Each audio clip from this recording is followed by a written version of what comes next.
ಜೈ ಜೈ ಜೈ ಜೈ ಜೈ ಭೀಮ್.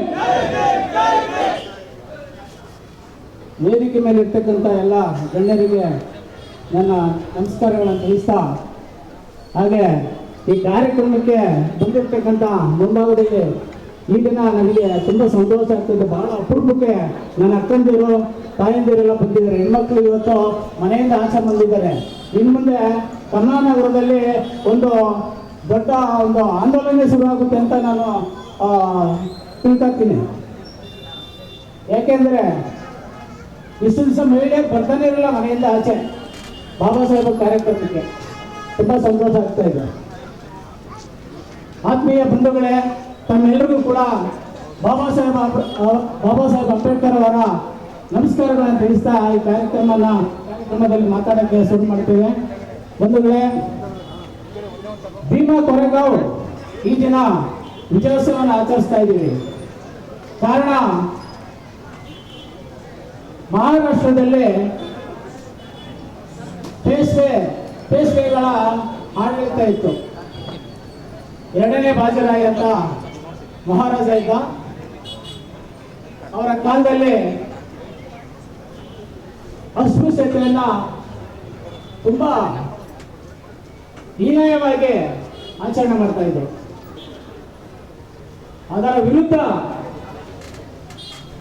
ಗೆದ್ದಂತ ಈ ಜಯ ಬಂದಂತ, ಅದರ ವಿರುದ್ಧವಾಗಿ ಬಂದಂತ ಈ ಜಯ, ಅದಕ್ಕೆ ಈ ದಿನ ಹೇಳೋದು ದಲಿತರ ಸ್ವಾಭಿಮಾನದ ದಿನ ಅಂತ. ಜನವರಿ 1ನೇ ದಿನ ದಲಿತರ ದಿನ, ತಾವೆಲ್ಲರೂ ಕೂಡ ಗಮನದಲ್ಲಿ ಇಟ್ಕೋಬೇಕು. ಬಂಧುಗಳೇ, ಈ ವಿಜಯೋತ್ಸವ, ಭೀಮಾ ಕೊರೆಗಾಂವ್ ವಿಜಯೋತ್ಸವ 2018ರಿಂದ ಪ್ರಚಲಿತ ಆಗಿದೆ. ಕಾರಣ, 2018ರಲ್ಲಿ ಮಹಾರಾಷ್ಟ್ರದಲ್ಲಿ ಬಾಬಾ ಸಾಹೇಬ್ ಅಂಬೇಡ್ಕರ್ ಅವರ ಕುಟುಂಬದವರು ಕಾರ್ಯಕ್ರಮ ಆಯೋಜಿಸಿ ಆ ಕಾರ್ಯಕ್ರಮ ನಡೀಬೇಕಾದ್ರೆ ಆ ಸಂದರ್ಭದಲ್ಲಿ ಮಹಾರಾಷ್ಟ್ರದಲ್ಲಿ ಬಿಜೆಪಿ ಸರ್ಕಾರ ಇತ್ತು. ಆ ಬಿಜೆಪಿ ಸರ್ಕಾರದವರು ಈ ಕಾರ್ಯಕ್ರಮ ನಡೆಯಕ್ಕೆ ಯಶಸ್ವಿ ಆಗಬೇಕು ಬುಧವಾರ ಒಂದು ವಿಚಾರ ತಲೆಯಲ್ಲಿ ಇಟ್ಕೊಂಡು ಅವ್ರದೇ ಆದಂತ ಗುಂಡಗಳನ್ನ ಬಿಟ್ಟು ಕೋರಿಕೆಗಳನ್ನ ಎಬ್ಬಿಸ್ತಾರೆ. ಆ ಸಂದರ್ಭದಲ್ಲಿ ಬಹುತೇಕ ಬಾಬಾ ಸಾಹೇಬರು ಮೊಮ್ಮಗಳು, ಮೊಮ್ಮಕ್ಕಳು, ಮಗ ಎಲ್ಲರೂ ಒಳಗೊಂಡಂತೆ 3 ತಿಂಗಳ ಕಾಲ ಜೈಲಿಗೆ ಹೋಗ್ತಾರೆ.